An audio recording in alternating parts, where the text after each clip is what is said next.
podemos construir de novo. Mas o ser humano, quando perde sua vida, quem poderia trazer a vida para ele? Olá, você está no Pode Agir Mais, o podcast da Autossuficiência Brasil. Olá pessoal, sejam todos muito bem-vindos a mais esse episódio do Pode Agir Mais, o seu canal de podcast, o canal de podcast da Autossuficiência Brasil. Eu sou Paulo de Araújo, é um prazer estar aqui hoje com vocês em mais esse episódio mais do que especial. Aqui nós sempre falamos sobre carreira, sobre educação, empreendedorismo, finanças, saúde emocional e muitos outros temas importantes para o seu desenvolvimento. Por favor, compartilhe esta e outras lives com seus amigos e familiares. Tanto esse episódio quanto os demais estão à sua disposição lá no YouTube da Autossuficiência Brasil, bem como nas principais plataformas de podcast do país. Hoje eu tenho aqui para nos ajudar a Milena Schellenberg. Tudo bem, Milena? Tudo bem, Paulo. Seja bem-vinda. Muito obrigada. Animada para o episódio de hoje? Nosso público vai adorar o convidado e o tema, vai ser muito legal. Vai ser muito legal mesmo, é um tema diferente do que geralmente a gente fala, um convidado muito especial, daqui a pouquinho eu vou apresentá-lo para vocês e prestem atenção porque vocês vão aprender muitas coisas especiais. Nós sabemos, Milena, que o Brasil ele tem uma tradição de respeito à liberdade religiosa. Isso já é uma tradição de muito tempo, inclusive protegida pela Constituição Federal de 1988. A liberdade religiosa, nós respeitarmos as diferentes crenças e religiões, é uma característica marcante, de modo geral, do povo brasileiro. A cultura da paz está relacionada a uma visão de mundo que tem como foco o diálogo e a mediação na solução dos conflitos. Isso significa um compromisso de abandonar completamente atitudes violentas de qualquer natureza, seja física, psicológica, verbal ou moral, e assumir a diversidade e a solidariedade como princípios norteadores dos nossos processos de comunicação e das nossas relações de comunidade. O que você acha desse tema? É importante? Muito importante. É muito importante. Para a convivência de modo geral, como sociedade, como povo, não é? E hoje aqui nós temos a honra de ter conosco o Sheikh Mohammed Al-Bukai. Ele tem uma participação ativa no Brasil e no mundo no que diz respeito à liberdade religiosa e à cultura da paz. Eu gosto muito dessa frase, cultura da paz, né? Porque é o que o mundo precisa de fato. Então nós temos aqui o Sheikh Mohammed Al-Bukai. Ele iniciou sua formação em Damasco, na Síria, no Instituto Al-Fatah Al-Islam, um instituto de estudos islâmicos e língua árabe. E eu falava aqui com vocês há pouco que eu tenho uma frustração na vida que não é falar o árabe, mas ainda eu tenho isso como meta na minha vida. E com 18 anos de idade ele começou a atuar como sheikh em diversas mesquitas lá em Damasco. Posteriormente iniciou seus estudos na faculdade de Al-Azhar, no Egito, onde estudou durante 4 anos teologia islâmica, fundamentos das ciências da religião, especificamente na área de explicações do Alcorão Sagrado. E hoje eu trouxe o meu Alcorão aqui, meu pessoal, gosto muito. Posteriormente, ele realizou pós-graduação em Damasco, na área de estudos islâmicos em língua espanhola. Realizou seu mestrado na área de justiça e política islâmica e, no momento, está cursando doutorado também na mesma temática pela Universidade da Malásia. Então, só pela biografia do Sheikh, a gente vê quão especial ele é, muito estudado, sabe de muita coisa e vai trazer muita informação importante para nós. Curiosidade, ele chegou aqui ao Brasil no final do ano de 2006, então, portanto, aí quase 15 anos, né? A convite da Liga da Juventude Islâmica do Brasil, na Mesquita do Pari, aqui em São Paulo, onde atuou durante 5 anos. Após esse período, ele atuou por 2 anos na Mesquita de Guarulhos, 5 anos na Mesquita de Santo Amaro, e atualmente ele é o Sheikh da Mesquita Brasil, aqui em São Paulo. Olha que interessante, Milena, a primeira e mais antiga mesquita do Brasil e da América Latina. Eu não sabia disso. Também não, aprendi isso e acho que vai ser interessante ele contar para nós essa história também. Desde 2012, ele exerce a função de diretor religioso da União Nacional Islâmica do Brasil e também representa a religião islâmica no Fórum Religioso da Cultura, de Paz e Cidadania da Secretaria de Justiça de São Paulo. Ele é diretor da instituição Oasis, uma entidade beneficente que já prestou auxílio a milhares de refugiados aqui em São Paulo. Nós sabemos que esse é um problema, uma dificuldade, um desafio enorme que nós temos na sociedade mundial hoje em dia, né, a questão dos refugiados, e que precisamos tratar muito bem, receber muito bem os refugiados, e o Sheikh é um exemplo nesse tipo de projeto também.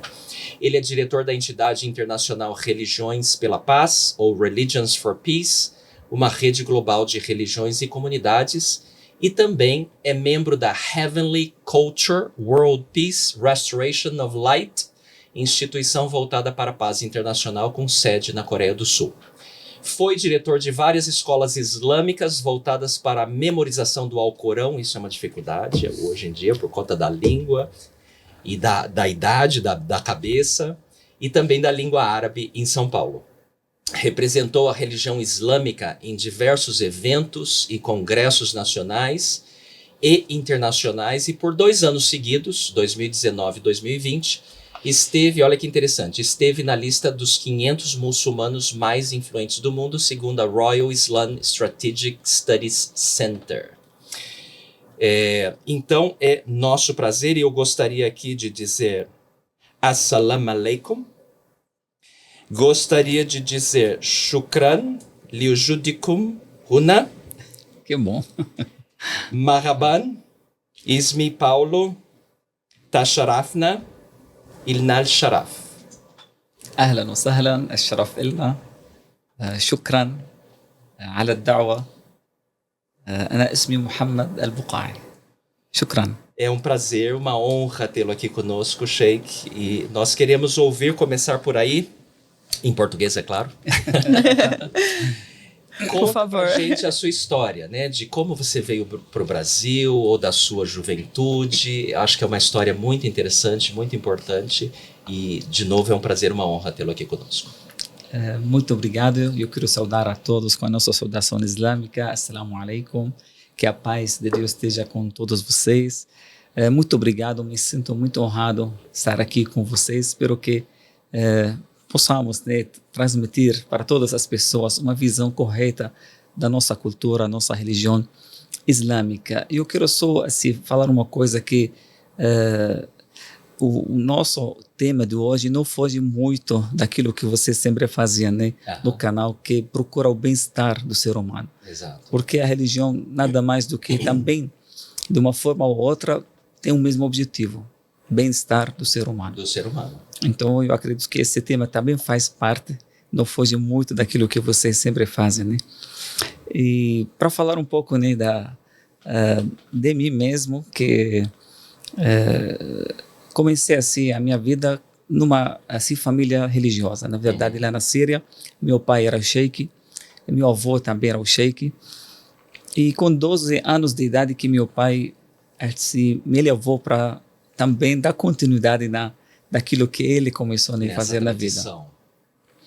E com 12 anos de idade, eu, claro que sempre, por respeito do meu pai, que ele quis, né, vontade dele, começou com vontade dele, e me levou, me colocou na escola e comecei a estudar.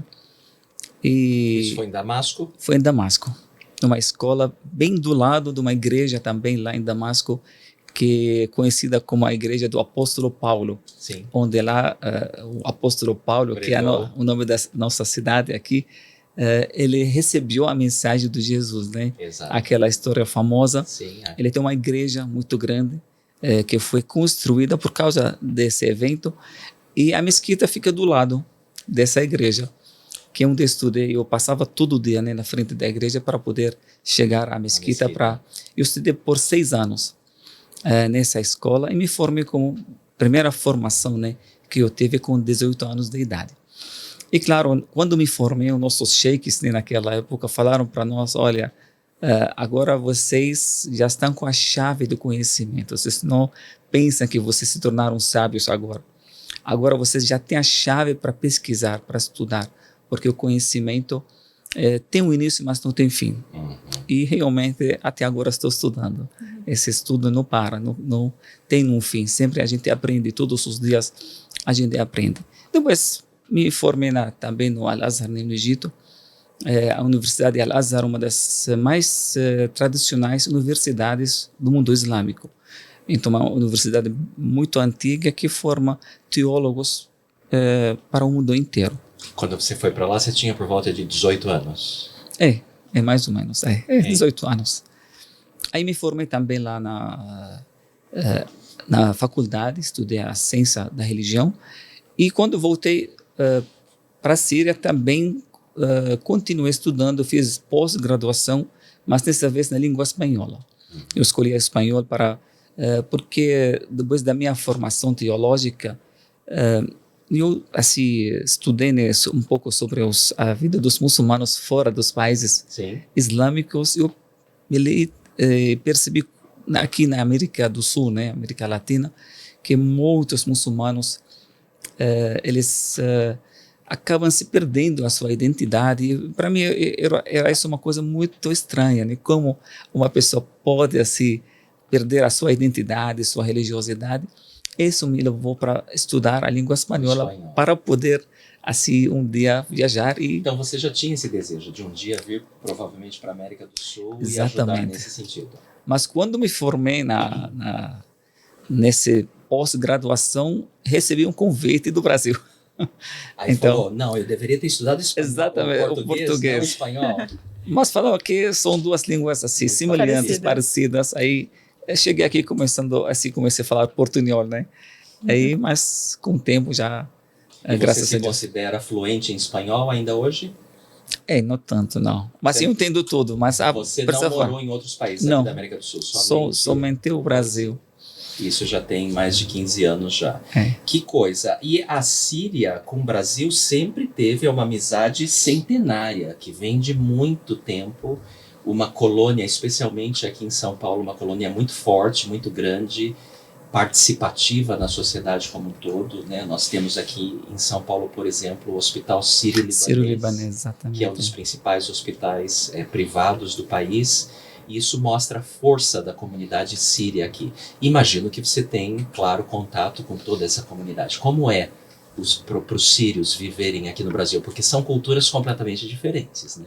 Sim, na verdade, na Síria nós temos também uma comunidade cristã muito grande, que a maioria, né, no passado, que os sírios que chegaram aqui eram cristãos.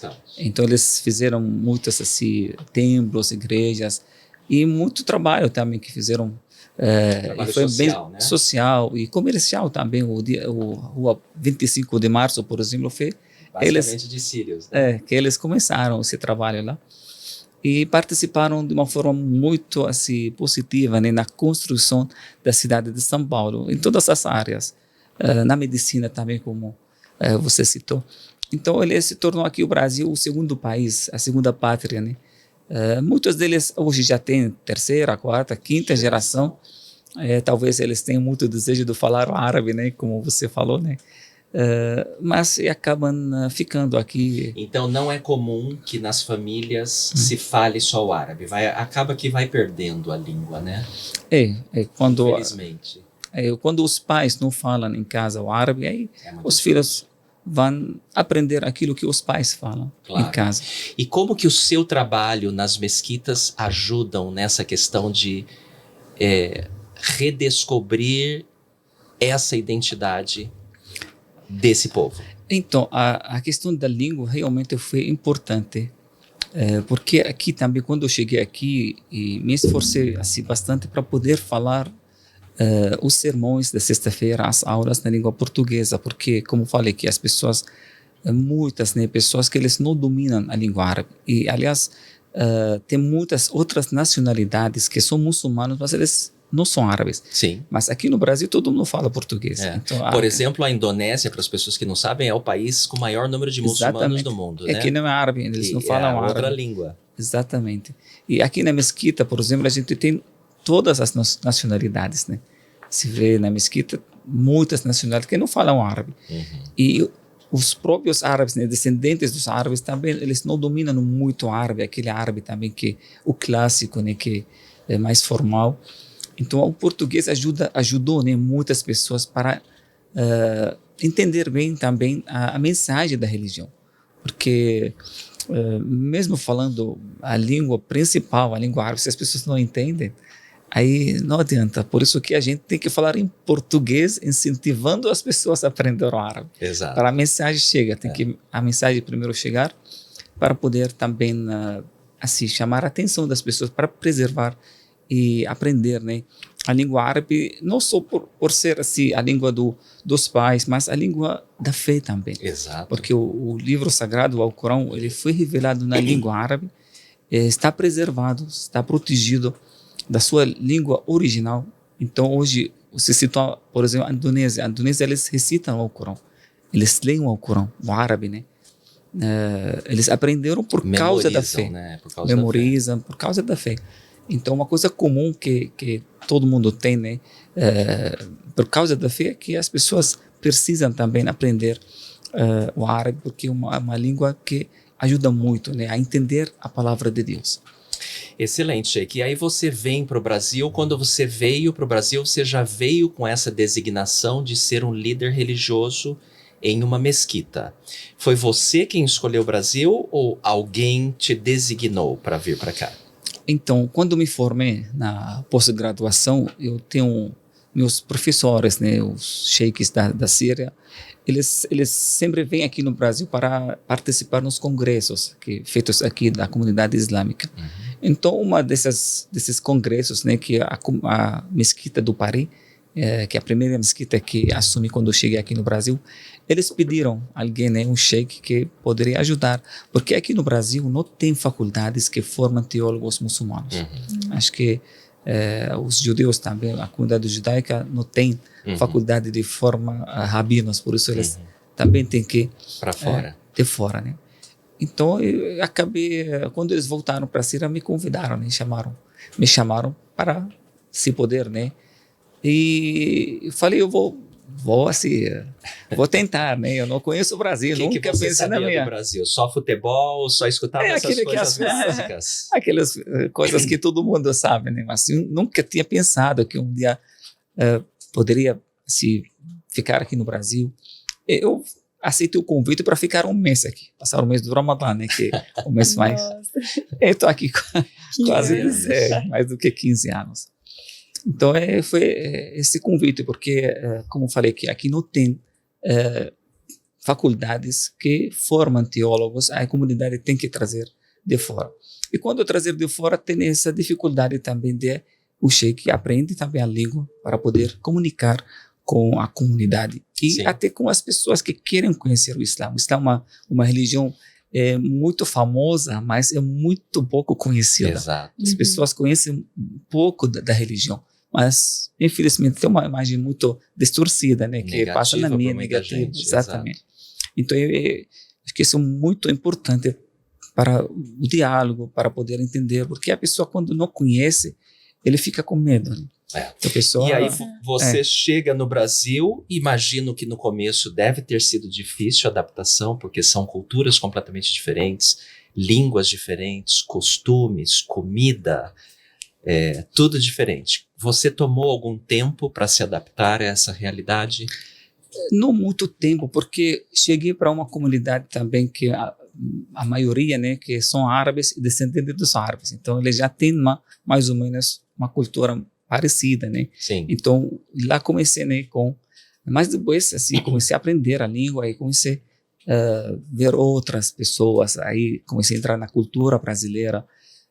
E não foi difícil, porque o que me chamou a atenção também quando eu cheguei aqui, a religiosidade do povo brasileiro. Até os nomes das ruas, né, as cidades, todo do santo, né? Santo Amaro, Santo André, São Bernardo, Santa Cecília, São Paulo, e todo o nome dos santos, né? O povo é religioso, tem esse fé, e isso aqui realmente é um fator, na minha visão, um fator positivo, claro, né? Porque sempre a pessoa que tem fé, principalmente pessoa que acredita em Deus, né? Ele acredita também que ele ele é apenas um funcionário, ele é um servo, né? Ele não é o dono, Exato. ele não tem direito de estragar ou manipular. Ele tem um certo respeito para a vida, para o mundo, para o universo. A visão dele é diferente, porque tudo começa pelo pensamento, pelo aquilo que a gente acredita. Pessoa que tem uma crença ou pensamento correto, produz também um comportamento correto. Sem dúvida. Então, para mim, a pessoa que tem fé tem uma coisa comum, né? Seja qualquer a sua fé, mas tem uma coisa comum que esse respeito, essa valorização da vida, do ser, do universo. Eu acho que isso hoje que nós precisamos para virar o jogo, né? Que os seres humanos que não têm essa visão e acham que nós somos os donos do universo, acham que nós temos controle de tudo, a gente que manda. Essa mentalidade está trazendo muitos problemas para a vida, né? Se tornando o ser humano uma máquina. Mais egoísta, negócio, né? Mais Ele não egoísta. olha para os outros, olha só para si. Eu acho que você falou uma coisa muito importante. De fato, a religiosidade, não importa a religião, traz a consciência da finidade do ser humano. E de que nós somos dependentes de um ser maior. Reconhecer que existe um Deus que é todo-poderoso e que está acima de todos nós, nos traz uma humildade necessária. Porque o ser humano, quando ele passa a ser arrogante, como você falou, acha que é dono de tudo e pode tudo, as coisas vão sair do controle, certamente. Acho que essa pandemia vem trazendo essa Uma lição. lembrança, né? Uma lembrança que vocês não têm controle. Exato. Um vírus, né, que é muito pequeno, que para o mundo. Exato. Uma coisa Um estrago enorme, né? Exatamente, parou tudo, né? Então, isso quer dizer que vai por pouco, né? Fica mais humilde, respeita, né? Que a vida, um ser também, o universo é um ser. Não pode ser violentado dessa forma que está sendo violentado hoje. É isso mesmo. Então, acho que a visão religiosa traz isso para nós. Que bom. Milena, você conhece muito sobre os muçulmanos, sabe pouco? Bem pouco, Paulo. Bem Igual ele falou, realmente. Eu conheço, mas aquele realmente saber, eu não sei muito, A gente não. ouve falar, mas não sabe muito, né? Eu sempre verdade. tive curiosidade, eu sempre tive uma curiosidade natural de conhecer mais sobre religiões. E o Islã é uma das principais religiões do mundo. Entre as religiões monoteístas, que creem em um único Deus, que vem do pai Abraão também, né, em comum com o judaísmo, o islamismo e o cristianismo. Essas são as três principais religiões monoteístas do mundo, né? E o número de muçulmanos no mundo eu não sei exatamente, mas passa de 1 bilhão, certamente, né? Quase 2, né? Quase 2 bastante. bilhões. Então, é uma religião predominante, muito importante, e que eu acho que é importante que a sociedade, mesmo que não tenha as mesmas crenças e costumes, mas que conheça, porque quando a gente conhece, a gente passa a conviver melhor, Exatamente. aceitar melhor as Verdade. diferenças. E como você falou, ainda existe pouco conhecimento e muitas vezes até preconceito a respeito disso. Então, um dos nossos propósitos aqui hoje, inclusive, é esclarecer muita coisa. Então, Sheikh, por que você não define pra gente o que é o Islã, a importância dessa religião? Então, o Islã realmente precisa de muitas palestras, né, para falar sobre a religião, mas podemos falar resumidamente. O Islã, como eu entendo com muitos estudos, né, o Islã é uma receita divina para a felicidade da humanidade. Então, a gente sabe que Deus nos criou e Ele não deixou deu para Ele livre-arbítrio, a liberdade, mas deu para Ele também um manual, a Constituição. Então, Ele deu a receita para Ele, como Ele escolher da sua vontade, a vontade dEle. Então, o Islã é isso, que você aceitar que Deus é o Criador, depois de estudo, conhecimento, sinais, né, que Deus deixou para nós refletir e pensar, assim, meditar. Aí depois você seguir a receita que ele colocou. O Islã é uma palavra que é derivada da palavra salam. Salam, Salam, que é paz. que é a paz. Então, na hora que a pessoa... Esse é o propósito, na verdade. Já o próprio nome fala. Na hora que a pessoa reconhece a sua identidade, sabe quem é ele, o ser humano, e segue aquilo que o Criador, que ele criou, colocou para ele, ele vai ter a paz.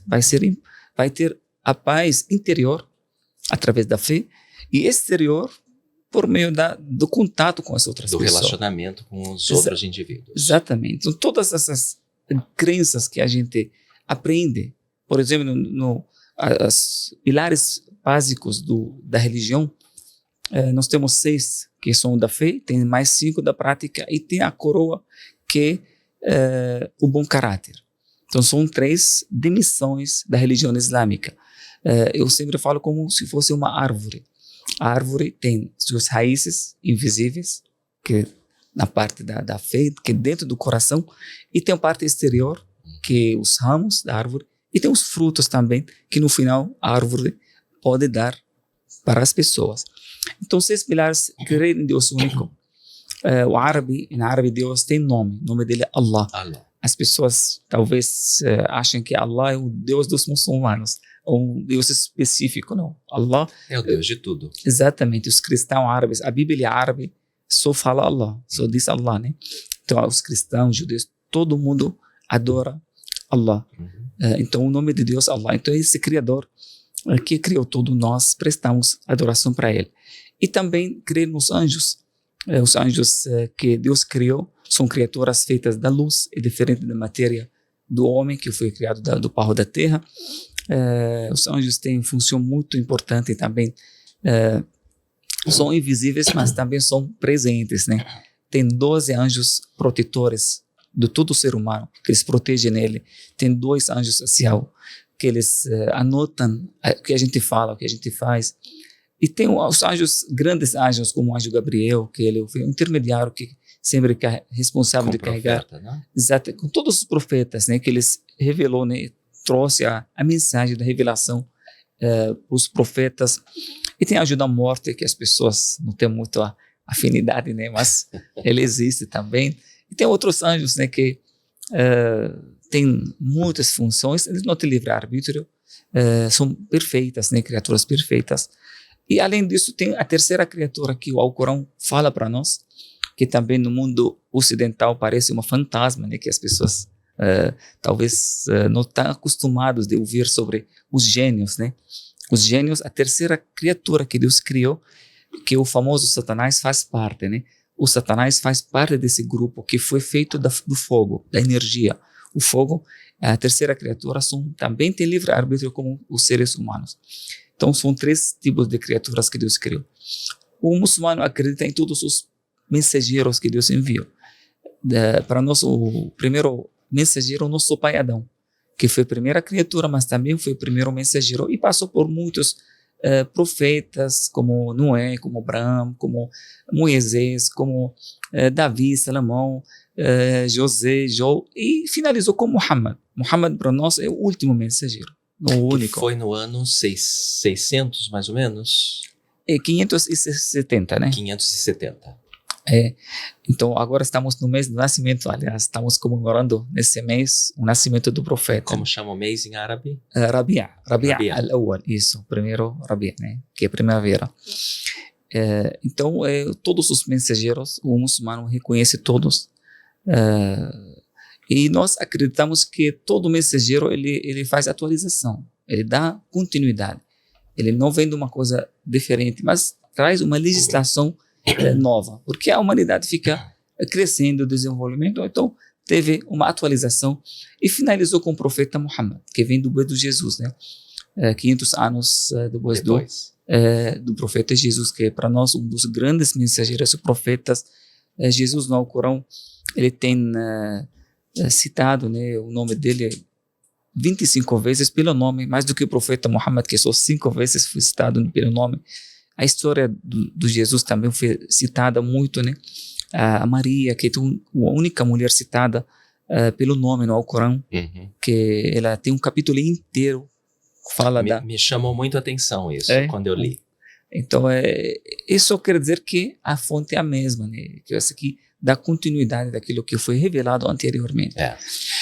Muito interessante isso, e de modo geral, as pessoas não sabem, Milena, de Não que mesmo. tanta coisa em comum do Islã com tanto as religiões cristãs quanto com o judaísmo. A base é basicamente a mesma do Velho Testamento, desde a criação do primeiro homem, Adão, até os grandes profetas, passando pelo pai Abraão, histórias de Jesus, incluindo Maria. Então, muita gente não sabe dessas crenças em comum. E acho que é importante isso, e você começou falando muito bem, porque a gente valoriza muito mais as outras crenças, religiões, quando nós identificamos o que há em comum. E não ficar apontando as diferenças. Exatamente. Isso aqui é muito interessante, né? Era isso mesmo que eu ia perguntar, Paulo. Quais são os ensinamentos, os valores que vocês têm que podem servir para nós brasileiros e que conectam as religiões? Então, estou chegando, né, para finalizar essa crença, né? Depois a gente vai falar, né, das coisas comuns, né? Mas tem também a crença, né, no dia do final, os muçulmanos reconhecem a vida após a morte, uma ressurreição, e também reconhecem o destino como um dos pilares, né? Que muitas coisas da nossa vida foi predestinada. Nós temos que reconhecer e aceitar.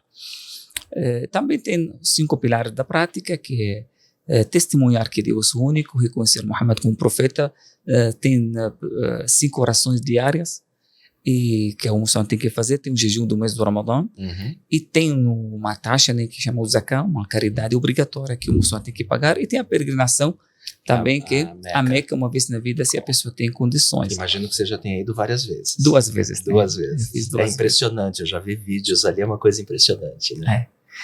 E também tem agora a terceira dimensão da religião. Tudo isso a fé, tanto que está no coração, enquanto na prática, os rituais, visam para um objetivo, que é ter um bom comportamento. Aí a pessoa, quando tem essa fé, ele tem essa prática, ele deve ter um bom comportamento e sabe lidar com o mundo exterior. Com os pais, por exemplo, como respeitar os pais, com os filhos, com o marido, com a esposa, com os vizinhos, pessoas mais idosas, com os animais, com o universo, com a natureza. Então, o comportamento deve ser um comportamento adequado com aquilo que ele acredita, para ter essa coerência, né, entre aquilo que ele acredita e aquilo que ele pratica. Então, o fruto da árvore é a prática, é o comportamento. A pessoa que pratica, tem fé e pratica, mas não tem fruto no final, não adianta muito. Não adianta muito, né? Então, o resultado de tudo isso tem esse comportamento. Agora, nós, antes de ser muçulmanos, né, ou qualquer outra religião, o Corão fala para nós que nós somos uma nação, uma comunidade, uma família, né? Nós acreditamos na unicidade dos seres humanos. E também acreditamos, como o Corão fala para nós, na diversidade de seres humanos. Então tem unicidade, que nós somos de um pai e uma mãe, Adão e Eva, e nós reconhecemos que somos diversos também. Diferentes. Que tem tribos e povos diferentes. E o Corão, quando Deus fala que os seres humanos, vós criamos a partir de um homem e uma mulher, para que vocês se conhecem uns aos outros. Então, o propósito de ter criado as pessoas dessa forma diversa, para que uns conheçam os outros. E esse conhecimento não para mudar o outro, ou acabar ou eliminar o outro, mas para você conhecer desse conhecimento que pode trazer riqueza e beleza. Então, a riqueza cultural, como a gente sabe que essa diversidade traz para nós uma riqueza e beleza também. Você pode aprender muito com a diversidade, com os outros. E é bonito também. Bonito. Você vê quantas frutas a gente tem. Essa diversidade na natureza. Espécies desses animais, por exemplo, quando tem. A gente hoje, quando luta quando a gente sabe de uma espécie do animal vai extinguir, né? A gente luta muito para isso não aconteça, Não né? acontecer. Então, imagina uma cultura também. Porque a gente quer tirar as culturas, eliminar as pessoas, né? Tirar o direito da pessoa ter a sua cultura, a sua fé, a sua religiosidade. Isso é uma vontade divina de ter criado dessa forma, dessa maneira. Deus poderia criar de uma outra forma, uma vontade divina e uma natureza que traz para a vida dos seres humanos uma beleza e riqueza, e não podemos dizer que isso aqui é o fonte do conflito. Isso aqui, ao contrário, Ao contrário. é um fato importante que nós temos que preservar e proteger.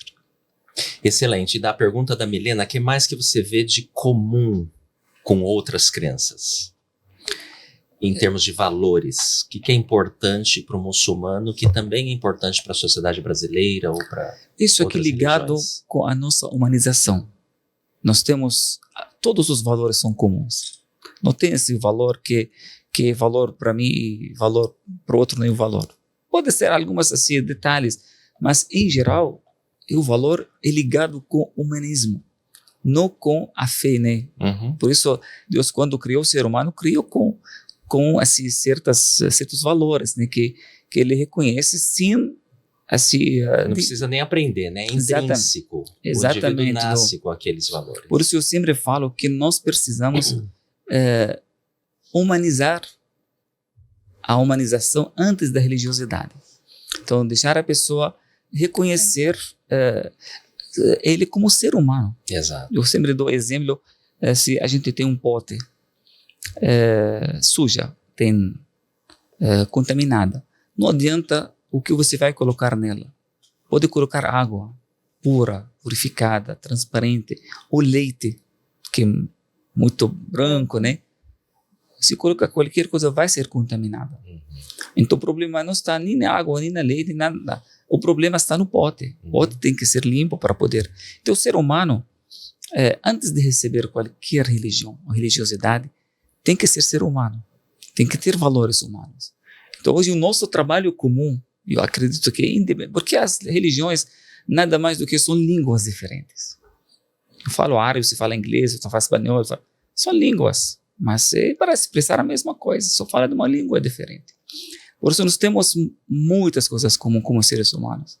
Como a gente vê a injustiça, por exemplo. Não importa que injustiçado seja muçulmano ou cristão ou qualquer injustiça, é injustiça. Tá? Exato. O ser humano tem que ser respeitado, tem que ser digno onde ele estiver. De qualquer assim, maneira, qualquer país, o ser humano já faz parte. Para nós, o outro, nem o outro ser humano.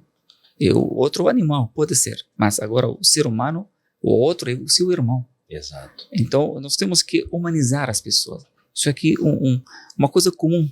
Todas as religiões, independentemente do que eles se ensinam dentro da igreja, dentro da mesquita, mas tem uma coisa comum que eu resumo numa frase que é a santidade de Deus no céu e a dignidade do ser humano Do aqui homem na terra. Então são duas palavras que podem resumir tudo, né?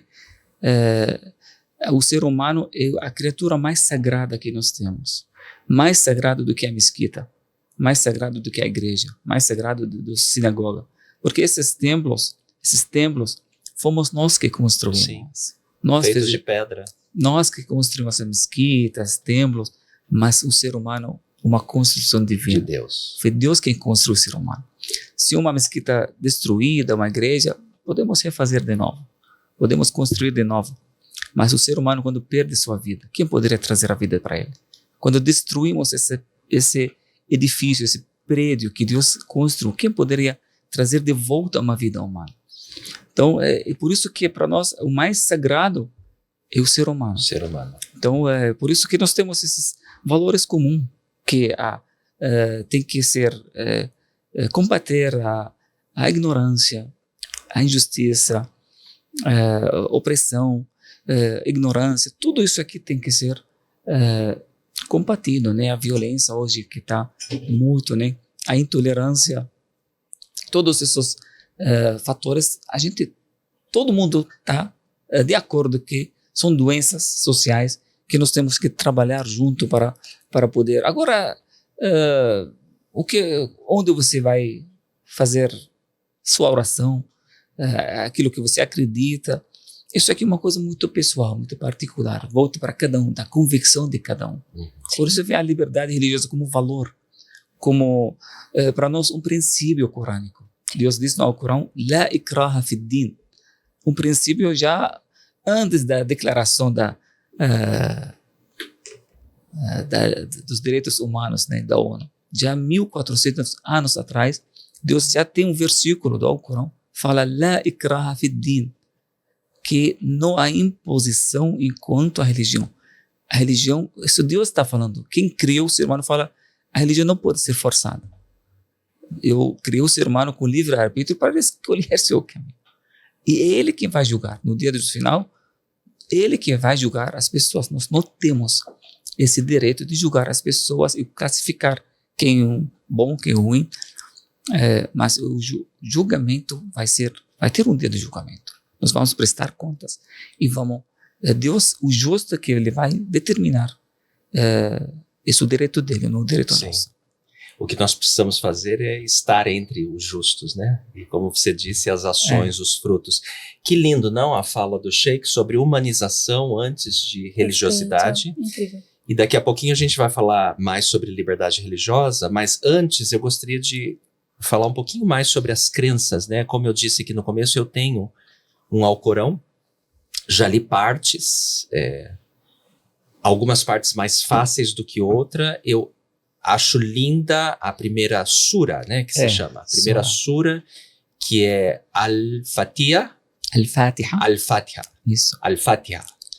E depois Al-Baqarah, eu tive um pouquinho mais de dificuldade para entender, Sim. que significa a vaca. Al-Baqarah, aliás, eu imagino que a palavra português, espanhol aí veio do origem árabe. Do árabe. E fiquei muito assim, empolgado em ver tantas coisas em comum com a nossa religião, com que os cristãos, de modo geral, acreditam, né? Então, o Alcorão, você já explicou aqui, o livro sagrado do Islã, todo muçulmano deve conhecê-lo de cor ou somente os religiosos conhecem de memória? As pessoas podem estudar no seu próprio idioma, e eu tenho em português, tá? Aliás, o ano passado eu tive o privilégio de, pela primeira vez, visitar um país do mundo árabe. Um país bastante liberal. Talvez o país árabe mais liberal de todos, Emirados Árabes, né? É bastante liberal, mas eu fiquei... Mesmo assim, eu gosto muito de prestar atenção, especialmente nas pessoas religiosas. As 5 orações, e daqui a pouquinho eu gostaria de falar disso, eu acho belíssimo, acho assim uma coisa linda do Islã, que são as 5 orações, a forma que vocês oram, que vocês reconhecem a Deus, a fala do, como chama mesmo, aquele que chama as orações? Al-Mu'adhin em árabe, que chama, né? O Mu'adhin em árabe. Então, ele assim, faz a chamada para a oração. A forma que ele é uma música, na verdade, uma poesia, né? Eu acho fabuloso. E já li alguma coisa e já vi também alguns vídeos que não é fácil ser treinado para ser um daqueles que chamam para as orações. Tem uma arte, né? Tem uma ciência também da música, né? Musical também. Você faz aquilo? Eu faço. Que lindo. E você canta bem daquele jeito? Que legal. Então, não sei assim. eu não posso falar de mim mesmo. Não. Eu estava em Dubai e num determinado horário, devia já ser a 2ª ou 3ª oração do dia, e no lugar que nós estávamos, muita gente parou para orar. E acho assim uma preciosidade. Sinto o Espírito de Deus ali facilmente na forma que vocês oram. Então fala um pouquinho pra gente, um pouquinho mais do Alcorão e dessas 5 orações. Então, o Alcorão, para nós, é uma maior dádiva que Deus deu para nós. Porque é uma constituição, sabe? Que a importância de uma constituição de um país, né? Que há algumas regras gerais, fixas, que a gente tem que voltar para qualquer dúvida, a gente volta para pedir ajuda, né? E no Alcorão também responde de uma forma bem clara as principais perguntas do ser humano. que o ser humano quer saber, mas ele não consegue saber sozinho, sem ajuda divina. Claro que a filosofia tentou, falou da vida, da morte, tem muita coisa bonita na filosofia, mas não atende aquilo, porque o ser humano não consegue enxergar o invisível. Ele consegue enxergar aquilo que é visível, né? Agora, após isso, nós não temos capacidade. Por isso que teve essa ajuda divina para o ser humano. Revelou informações. O Alcorão responde a origem, responde o presente, a missão do ser humano na vida, e responde o futuro, que tudo o que o ser humano precisa saber. Exato. Acho que o principal, quando você, por exemplo, faz uma viagem para a China e desce lá no aeroporto, a primeira pergunta que você tem que fazer é: por que estou aqui? O que estou fazendo aqui? Será que estou aqui? Imagina uma pessoa que não sabe falar chinês, uma pessoa que não sabe para onde ir, pessoa não sabe... Perdida, né? Então, essa perdição, achar uma pessoa perdida, né? Então, pessoa, a mesma coisa, quando chega aqui nesse mundo. Quem me criou? O que estou fazendo aqui nessa vida? Qual é o meu propósito? Qual o propósito? Para onde eu vou? Eu vejo as pessoas morrendo. Para onde essas pessoas... Então, são curiosidades ou informações básicas para o ser humano. E o ser humano tentou fora dessas respostas divinas, né? Porque muitas pessoas têm dificuldade de crer no invisível, de crer numa força além daquilo que é físico, do que é material. Então eles tentaram, mas não tem. Uma coisa é difícil, a pessoa não tem capacidade de enxergar isso, que é o futuro, Por isso que o Alcorão é muito importante para a pessoa se identificar, sabe? A sua identidade. Sabe por que ele está aqui, o que ele está fazendo, para ele ter foco. Deus diz no Alcorão Sagrado que a vida terrena é como se fosse um jogo. São 5 características da vida terrena. Quem criou a vida, ele fala da vida. Mas a primeira característica que ele cita é um jogo. E a gente sabe, quando fala do jogo, qual o propósito quando a pessoa entra num jogo? Por que ele faz um jogo? Porque ele quer vencer, né? Quer ganhar. E para ganhar no jogo, você tem que ficar muito bem focado naquilo que você... Quando o jogador entra no campo, ele deve ter milhares de coisas ao seu redor, que Distrai. Decoração, não sei o quê, muitas Chama coisas. a atenção, né? Mas ele fica focado, ele não vai saber qual a marca daquilo, qual não sei o quê, ele fica focado, porque ele tem tempo determinado. Se ele vai pesquisar tudo que existe ao seu redor, ele perde o jogo, passa o tempo sem fazer o gol. Então, para nós também, imagina a pessoa passa a vida inteira e não vai entender a sua alma, coisa muito ligada a nós. Não vai entender o que funciona, o que é a alma, Por isso que essa ajuda divina é muito importante. A gente sabe como focar, como saber o nosso destino, saber o nosso passado, a nossa missão. A gente já foca naquilo. Não vai sentir a perdição que o ser humano que não tem isso pode sentir. Vai ficar muito focado e não vai prejudicar também. Não vai semear corrupção na terra, vai agir de uma forma mais correta. Então, acho que o Alcorão, para nós, é a peça mais preciosa. Eu sempre falo que as pessoas hoje procuram muito tesouros debaixo da terra. Procuram petróleo, ouro, não sei. Ficam muitas escavações para... É um tesouro que vem do céu. Esse não vem da terra, vem do céu. Uma coisa que vem para nós é uma luz, para a gente enxergar bem. É para a gente ver além daquilo que é do físico. Existe uma diferença entre ver e enxergar, né? Sem dúvida. Então, a gente pode enxergar, mas a gente não vê. Não vê.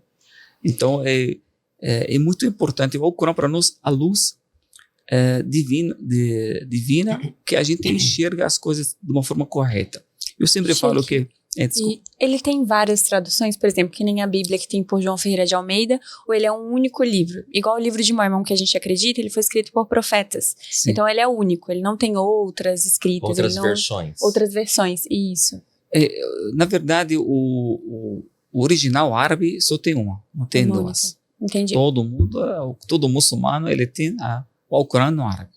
Não tem duas versões, não tem uma vírgula. Mesmo com o passar do tempo, a linguagem permanecerá a mesma. Exatamente. Pura. Pura, até o dia da época do profeta até o dia de hoje. Nós temos até uma corrente da transmissão, que nós recebemos o Alcorão geração por geração. Como E se lá falou. no começo era oralmente, né? Já foi preservado das duas maneiras. Escrita na época do profeta, foi escrito, e também foi memorizado. Então, nós temos a parte escrita e tem a parte memorizada, que milhares de pessoas da época do profeta memorizaram o Alcorão e acabam passando para a segunda geração, a segunda para a terceira para a quarta.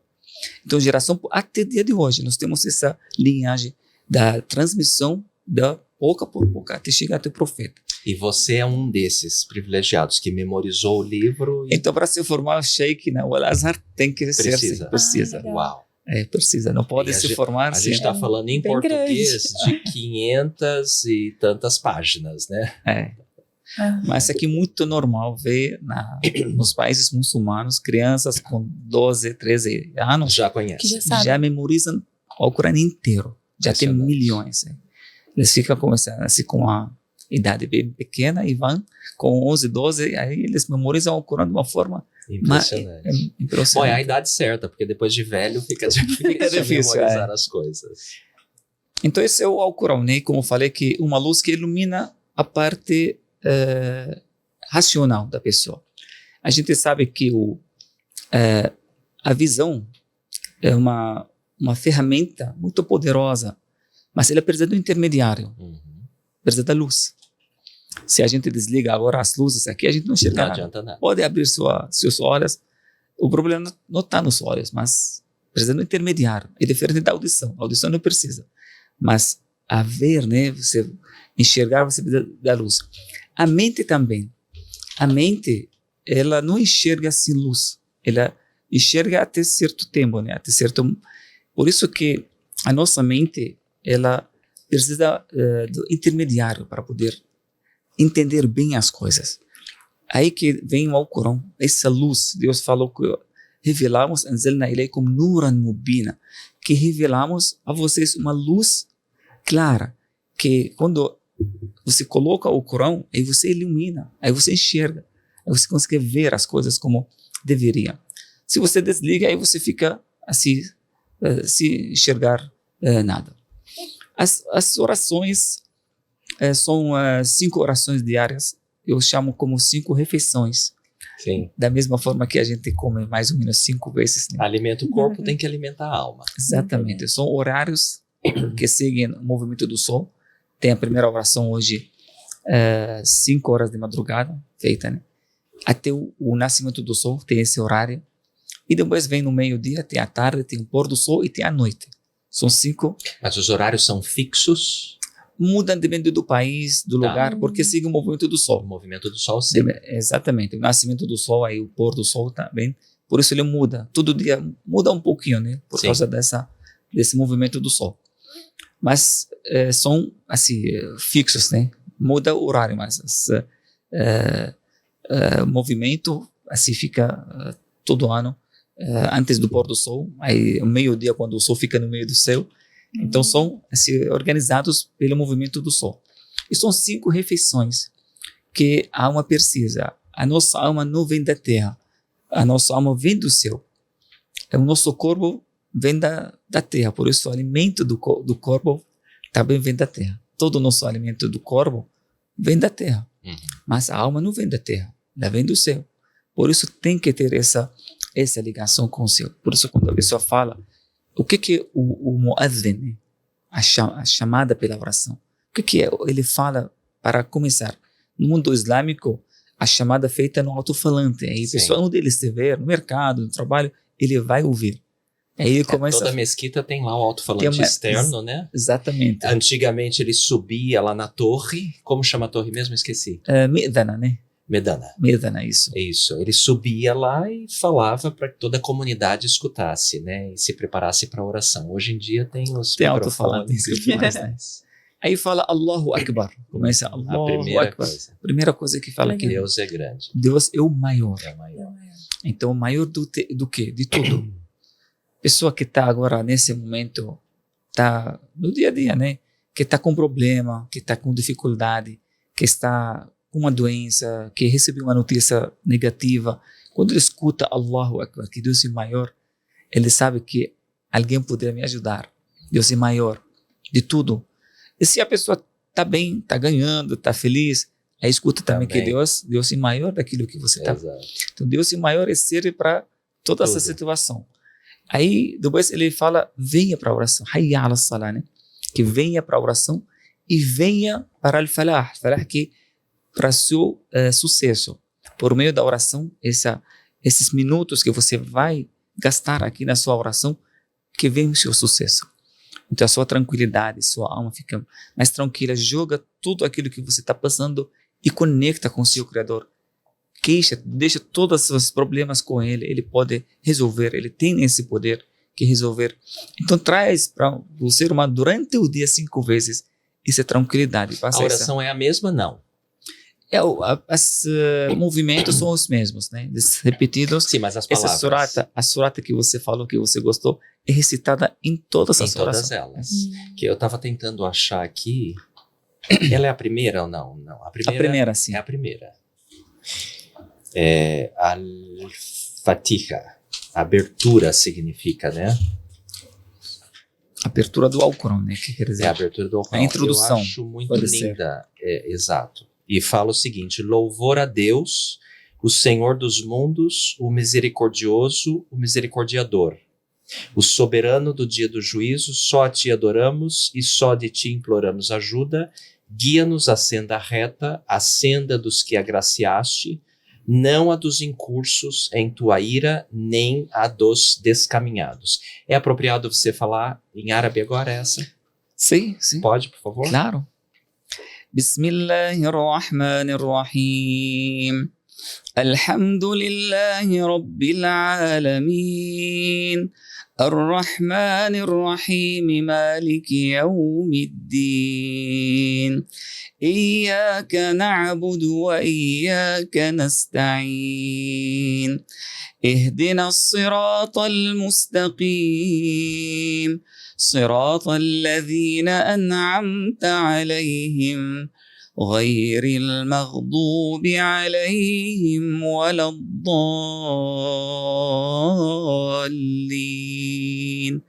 آمين. Amém. Shukran. Amém. Que lindo. Shukran. É muito lindo. Que lindo. Agora, a pessoa, quando ela está orando sozinha, por exemplo, ela não vai fazer essa entonação que você fez, cantando. Não, pode fazer também. Pode fazer, mas Legal. muita gente acha que não sabe como fazer. Não precisa fazer, mas é claro que Fica muito pessoal. mais bonito. Então, em todas as 5 orações, a Al-Fatiha, ela faz parte das 5 orações. Faz parte, exatamente. Logo no começo. Tá. Muito bem.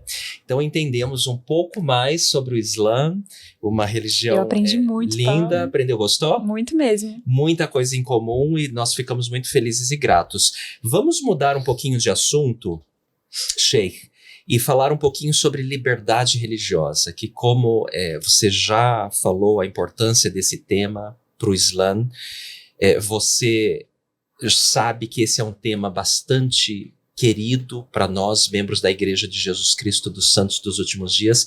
Imagino que talvez o primeiro contato que você tenha tido com a Igreja de Jesus Cristo deve ter sido por esse assunto. Fala um pouquinho mais para a gente da importância disso e como vocês e a Igreja de Jesus Cristo têm lutado por esse assunto. Então, na verdade, como falei, que a liberdade religiosa é uma vontade divina. E um princípio corânico, para nós, o principal, porque a religião não pode ser forçada. Por isso, nós temos que saber lidar com essas divergências e também o único caminho é o diálogo. Porque ou você lida com conflito ou com diálogo. Não tem. Então, claro, o caminho correto é você dialogar, você conversar, explicar, né? Nós temos, por exemplo, aqui num país, principalmente em cidade como São Paulo, uma cidade multicultural. Sim. Mais do que 1000 povos aqui, eles se convivem de uma forma harmoniosa. Acho que a oportunidade é muito oportuna também, muito grande, de as pessoas conhecerem a riqueza do paulistano, do brasileiro em geral, que ele tem todas as culturas, quase todas as culturas, né? Ele não precisa viajar para conhecer o muçulmano, ele pode conhecer aqui porque tem muçulmanos, tem cristãos, tem todas as religiões. Eu acredito que nós temos avanço muito grande também, porque o que existe aqui, nós temos alguns relatórios da liberdade religiosa, eu acredito que são importantes, né, para a gente ter diagnóstico como está sendo a liberdade religiosa. Você vê que esse assunto é preocupante atualmente no Brasil ou não? Porque o Brasil sempre foi dado como um país de alta tolerância, de alta liberdade religiosa. Sim. Como que você vê isso agora? Mas, infelizmente, não está na mesma situação. Okay. Tá? A liberdade religiosa está cada vez sendo mais ameaçada. Então, a gente realmente fica preocupado, né? Por causa disso. E por isso que tem muitos esses trabalhos que estão sendo feitos, que são muito positivos. Você citou o trabalho da igreja, né? Que foi fundamental. Eu acredito que eu participei pessoalmente nos 2 eventos, simpósios, né, que foram feitos no Rio de Janeiro, o primeiro, o segundo em Brasília, recentemente. Então, eu acredito que os maiores eventos, não sei, no nível mundial, né, que reúne pessoas de todas as áreas, que une entre pessoas da fé e pessoas da lei, jurídico, espiritual, político, todo, para poder elaborar e ter uma ideia para preservar aquilo que também é constitucional, né? Que é uma coisa que a Constituição brasileira garante para todos os cidadãos. Mas eu acredito que esses eventos ajudam muito, né, para poder pensar junto, ter esse pensamento. E não deixar o assunto morrer, né? Porque muitas vezes, onde não se coloca luz, existe a tendência do assunto ser esquecido e a lei desobedecida. Você está falando que está garantido na Constituição brasileira, você explicou muito bem que a liberdade religiosa é a vontade de Deus e nós concordamos com isso. Nosso primeiro profeta Joseph Smith, lá em 1830 e poucos, já escreveu que nós cremos no direito das pessoas adorarem a Deus como e quando elas quiserem, que era já uma defesa da liberdade religiosa, mas muitas vezes a sociedade acaba esquecendo desse assunto tão importante. Eu, pessoalmente, acredito que a liberdade religiosa é um direito humano, é parte do direito humano. Sem dúvida. Mas você falou uma coisa importante, né, que é a luz. Porque hoje nós temos a maior ferramenta que coloca luz é a mídia. Exato. Então, se a mídia não leva isso também como um assunto sério, né, como outras, né, eu acredito que hoje as pessoas já têm consciência sobre o racismo, por exemplo, como um crime. As pessoas já sabem, está sendo bem divulgada. Né, sem dúvida. Mas agora, liberdade religiosa... Pouco se fala. E pouco se fala, né? Eles não colocam na mídia os casos da intolerância religiosa, por exemplo. Eles falam dos outros assuntos que são importantes também. Claro, mas deixam de fora essa questão. Exatamente, eles não colocam isso no foco quando eles colocam matéria, né? Então, falta isso também. Acho que a nossa voz pode pedir isso, né? Pode colocar um pouco da mídia, né? Programas, para poder as pessoas sentem que realmente é um assunto importante. Sim. E violação desse direito e desse respeito, né? Da dignidade do ser humano. Pessoa, quando ele não tem essa... ele fica desrespeitado por sua crença, por sua religião. Claro. Isso aqui afeta a dignidade da pessoa. Sem dúvida. Então, eu imagino que a pior coisa do mundo é você ser tolhido do direito de acreditar no que você quiser e adorar como você quiser. Deve ser uma coisa terrível. Eu, pessoalmente, nunca passei por isso. Mas sabemos de muita gente que sofre. Na nossa religião, no começo da Igreja de Jesus Cristo dos Santos dos Últimos Dias, os primeiros membros da igreja foram muito perseguidos. Então, por isso, esse é um assunto tão sensível para a igreja e por isso ela se envolve de forma tão veemente nisso. Principalmente hoje em dia, estamos falando, né, no século XXI, estamos falando da modernidade, alta tecnologia, inteligência artificial. Muita coisa. Então, é muito também contraditório a gente ver essa situação. Sim. De a pessoa pensa que ele tem que, assim, todo mundo seguir um caminho, ou ele assim, menospreza uma pessoa. Hoje a mapa georreligiosa no mundo já é diferente. Hoje acho que nós temos que mudar um pouco também como lidar com esse assunto da maioria e minoria. Essa expressão de maioria e minoria tem um significado às vezes negativo. Pejorativo, né? Porque minoria quer dizer menor, né? Então não tem o mesmo direito às vezes, ou ele tem que ser. Enquanto hoje a gente sabe que isso muda. O que é aqui maioria no outro país, ele é minoria, por exemplo. Então isso aqui muda, não é uma coisa que. Então não podemos tratar o ser humano de maioria e minoria. Tem que ser tratado dos seus direitos como ser humano. Pode ser uma pessoa que tem uma religião diferente, tem que ser respeitada da mesma forma que qualquer outra pessoa, porque por ser humano. Então, antigamente falava minoria, maioria, mas hoje acho que com esse avanço, né, que nós temos hoje, tecnológico, tem que ter e tem que ser acompanhado com avanço humano também. Excelente. Do lado do direito humano. Milena? Sim, você já sofreu algum tipo de preconceito, Sheik, alguma coisa assim? Às vezes até por mal entendido, né? Para as pessoas não conhecerem muito. Às vezes tem pessoas, a gente sabe, tem dois tipos de pessoas. Tem pessoas desinformadas e tem pessoas que são mal intencionadas, né? Realmente. Então, desinformadas, as pessoas que eles não sabem, eles precisam de informação, né? Mas tem outras pessoas que têm uma agenda, às vezes, né? Agenda política, eles querem assim, atacar uma certa religião por outros motivos, né? Então, esse é o problema, na verdade. Mas, assim, pessoalmente, aqui no Brasil, nunca sofri, assim, um preconceito, graças a Deus. Que bom. Sempre o Brasil, um país ainda continua, não? Mesmo com alguns casos, né, que preocupantes, mas continua um país tolerante. A maioria do povo brasileiro, ele tem essa natureza, que é acolhedor, recebe bem, respeita. Eu acredito que isso aqui faz parte do patrimônio brasileiro, tem que ser preservado também. Não só a natureza, assim, bonita, mas também essa diversidade, um patrimônio que deixa o Brasil ser um país bonito, né? Mais bonito ainda. É por isso que o nosso trabalho vale muito a pena, né? Tentar abrir essas portas e construir pontes de diálogo com outras religiões. Nós temos aqui em São Paulo, eu faço parte, como foi citado, né, do Fórum Interreligioso da Secretaria de Justiça, né, que é um fórum maravilhoso, pela primeira vez que essa diversidade já tem um trabalho governamental, reconhecido pelo Estado, desse trabalho em que todas têm, a maioria das religiões paulistas aqui presentes e tem um diálogo, e todos nós defendemos não a nossa religiosidade, mas defendemos a liberdade de cada um ter a sua fé, não especificamente.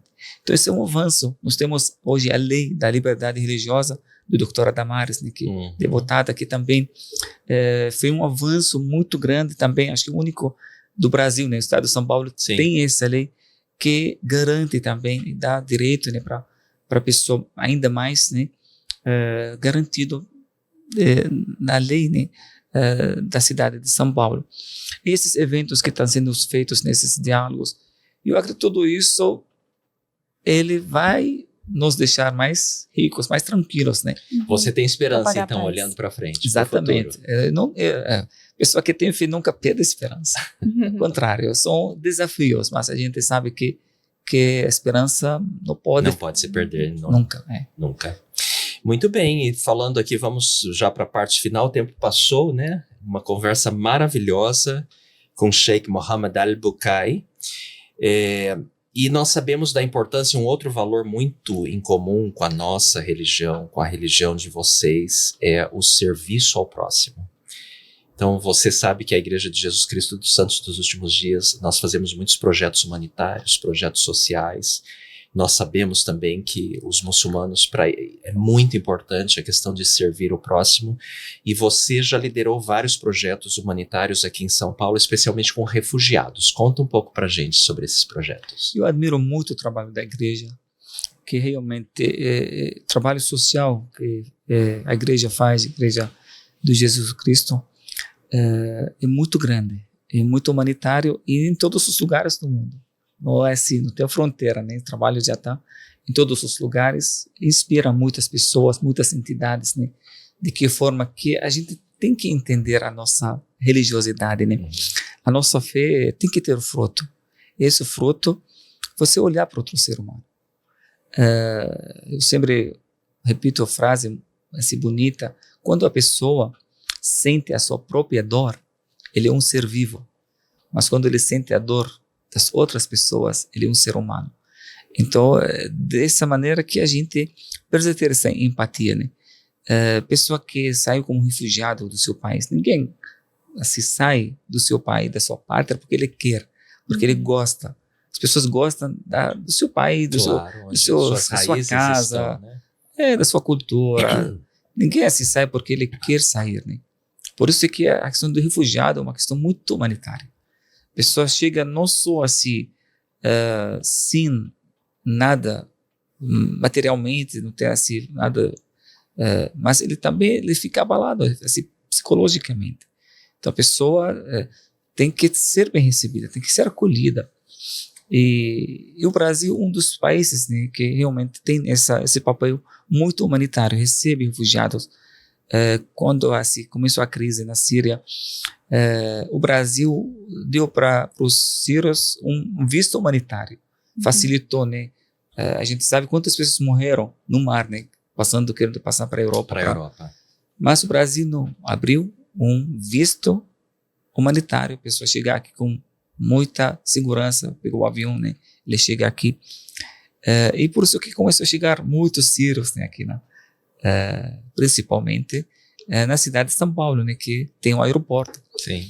Eu, na época de 2013, né, eu era o chefe da mesquita de Guarulhos. De Guarulhos, ali do lado do aeroporto. Exatamente. Eu, na prefeito de Guarulhos, ele sempre chega uma família e leva para a mesquita, porque eles não falam, não conseguem, assim. Claro. E as famílias mais tradicionais também, eles teve uma dificuldade de lidar, né, que mulheres, crianças, por isso que a mesquita abriu, né, o espaço, começamos a abrir as mesquitas para poder acolher e dar os primeiros socorros, né, para essas pessoas. Teto, alimento. Tudo que eles precisam, assim, dos primeiros meses para curso da língua, monteiro de saúde, documentação, carteira do trabalho, ensinar a língua, aquilo que eles precisam para levar a vida adiante. Exatamente. Então esse começou o trabalho, para mim foi muito bom, por mais que cansativo, né? A gente passa muito tempo, né, atendendo as pessoas, mas é muito bom também desse lado de saber, né, que você está ajudando, né, uma família. Quando você vê um sorriso de uma criança, acho que esse aqui não tem valor. Então e não só nós, na verdade, a comunidade brasileira ajudou muito. Que eu recebi ajuda lá das muitas pessoas, eles ficam sabendo que tem sírios aqui na mesquita, já trazem muita comida, muita ajuda, né? Ainda então temos fluxo migratório da Síria para cá? Não, já diminuiu. Já diminuiu muito, né? Tá. Então, mas assim, chegaram aqui muitas pessoas, né? Que eles, muitos deles já estão bem agora, já estão bem de vida aqui, já começaram. Sim, são comerciantes natos, né? Então não tem dificuldade em fazer dinheiro. Aliás, você sabe como falar Síria em árabe? Não sei. Súria. Súria, agora sei. Um país maravilhoso, de história maravilhosa, desde um dos países mais antigos do mundo, né? Uma das nações mais antigas do mundo. Al-Sheikh Al-Karim.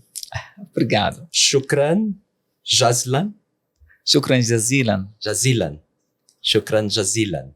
Muitíssimo obrigado. Tem sido uma honra para nós tê-lo aqui. Sinto muito pelo meu árabe. Na próxima vez, parabéns, vou treinar melhor. Muito bom. Deixa uma mensagem final para o nosso público. Uma mensagem de paz e tudo mais. Como comecei, eu quero encerrar também com Assalamu alaikum. Assalamu alaikum é uma saudação nossa. Alaikum al-salam. O alaikum salam, que quer dizer que a paz esteja com você. E o alaikum salam quer dizer que seja com você também. Então, um acordo de paz. Quando se fala assalamu alaikum, e a pessoa responde o alaikum salam, haja entre vocês um acordo de paz. Então, vou estar em paz em relação a você, você vai estar em paz em relação a mim. Então, quando você virar as costas, eu não vou falar mal de você, não vou atacar, porque houve um acordo de paz. Então, além de ser uma saudação, mas uma súplica, mas também um acordo de paz que isso aqui nós queremos passar para todas as pessoas. Eu quero dizer que juntos podemos fazer um mundo melhor. Trabalhamos juntos, procurar as coisas comuns que nós temos, que são muitos, muito mais do que aquilo que pode nos separar ou ser diferente, e podemos trabalhar junto, construir esses pontes e deixar um legado muito grande para futuras gerações. Aprender do passado é muito importante. O passado não precisa ser repetido. Exato. Mesmo que houve conflitos no passado, hoje, como eu falei, tem avanço tecnológico, científico, mas nós temos que ter outro avanço também humanitário. Assim que podemos avançar. Espero que um dia as guerras acabem, que da mesma forma que a escravidão um dia acabou, que as guerras também sejam proibidas, que não acontecem mais, porque é uma vergonha a humanidade ter ainda hoje arma que mata o ser humano. Então, espero que nosso trabalho, né, eu acredito que podemos, cada um faz aquilo que ele pode, na sua medida, acrescenta uma coisa, aproveita e faz o seu gol no seu jogo. Então a nossa vida é pequena, curta, mas podemos transformar ela numa fortuna. Nós temos capital, que esses anos que Deus deu para nós. Ou a gente gasta, ou a gente investe, transforma essa vida numa fortuna. Eu sempre falo que, olhando na vida dos profetas, olha Jesus Cristo, por exemplo, ficou aqui 33 anos na nossa vida, entre nós. Mas hoje que tem mais seguidores no Brasil, não tem Facebook, não tem Instagram, mas ele tem mais seguidores aqui no Brasil que ilumina a vida deles. Poucos anos foram usados para iluminar a vida das outras pessoas. Outros profetas também que ficaram pouco tempo, mas conseguiram, fizeram a diferença. Então nós temos essa vida e vamos fazer a diferença. Vamos trabalhar para poder deixar esse mundo saudável para outras gerações também. Então a Mesquita Brasil, no centro de São Paulo, fica aberta para todas as pessoas que querem visitar, querem conhecer também. A Mesquita é sempre aberta e os nossos corações abertos também. Espero que, antes de julgar, a gente conhecer. Exato. Então isso aqui é a maneira correta para a gente, pelo menos, ter uma ideia como o outro pensa, como o que o outro acredita. Muito obrigado mais uma vez, uma oportunidade muito importante, honra para mim estar aqui mais uma vez com vocês. Agradeço muito esse convite e poder contar comigo sempre. Foi nossa honra, Sheikh. Shukran, obrigado novamente. Obrigado, Milena, muito obrigada, Paulo, pela sua presença aqui hoje. Pessoal, esse foi mais um episódio mais do que especial com Sheikh Mohammed Al-Bukai, da Mesquita Brasil, a primeira e mais antiga mesquita do Brasil e da América Latina. Antes de nós terminarmos, nós temos um presente para o Sheikh, que é a nossa caneca do Pode Agir Mais, para que você se recorde dessa experiência aqui conosco. Vou agir mais também. Esse é o nosso convite para todo o público, para que você haja mais. Por favor, compartilhe esse e outros episódios do Pode Agir Mais com seus familiares, com seus amigos. Está lá na plataforma do YouTube da Autossuficiência Brasil, também nas principais plataformas de podcast do país. Muito obrigado, pessoal. Um abraço, até mais. Tchau. Ad-salam. Tchau. Assalamu alaikum. Nos vemos no próximo episódio do Pode Agir Mais, o podcast da Autossuficiência Brasil, sempre com dicas e histórias inspiradoras sobre carreira, empreendedorismo, educação, finanças e saúde emocional. Todos os episódios do Pode Agir Mais estão disponíveis em vídeo no canal do YouTube da Autossuficiência Brasil e em áudio nas principais plataformas de podcast do Brasil.